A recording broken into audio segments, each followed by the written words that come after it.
بسم اللہ والسلام علی رسول اللہ۔ ایک سوال ہمارے دارالفتاح میں یہ آ رہا ہے کہ حضرت سیدنا ابوبکر صدیق اور حضرت عمر فاروق رضی اللہ تعالیٰ عنہ کی شان کے حوالے سے نبی پاک علیہ الصلوۃ والسلام نے کیا ارشاد فرمایا؟ تو ان کی تو بے شمار شانیں ہیں،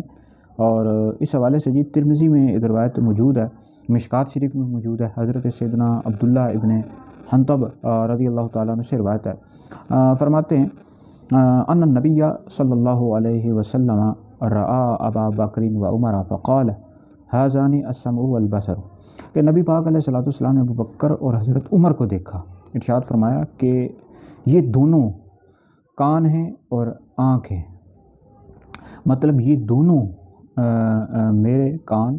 اور آنکھ ہیں، یعنی نبی پاک علیہ الصلوۃ والسلام ان دونوں سے اتنی محبت کیا کرتے تھے، سیدنا صدیق اکبر، سیدنا فاروق اعظم رضی اللہ تعالیٰ عنہما سے، کہ ارشاد میں یہ دونوں میرے کان اور آنکھ ہیں، اتنی یعنی محبت کیا کرتے تھے۔ محبت کا ایک جب انداز ہے کہ حضور علیہ الصلوۃ والسلام نے ان دونوں کو اپنے کان اور آنکھ ارشاد فرمایا، یعنی انبیاء علیہ الصلوۃ والسلام کے بعد سب سے افضل حضرت سیدنا ابوبکر صدیق رضی اللہ تعالیٰ عنہ ہیں، پھر حضرت عمر فاروق رضی اللہ تعالیٰ عنہ ہیں، یعنی اتنی ان کی شان ہے، اتنی عظمت ہے، نبی پاک علیہ السلام کے پیارے ہیں، محبوب ہیں۔ پھر ان کے بعد حضرت سیدنا عثمان غنی رضی اللہ تعالیٰ عنہ، پھر ان کے بعد حضرت سیدنا علی المرتضیٰ رضی اللہ تعالیٰ عنہ۔ تو بہرحال ان کی بڑی شان ہے، اللہ تعالیٰ ہمیں ان سے محبت کرنے کی توفیق اور ہمت عطا فرمائے۔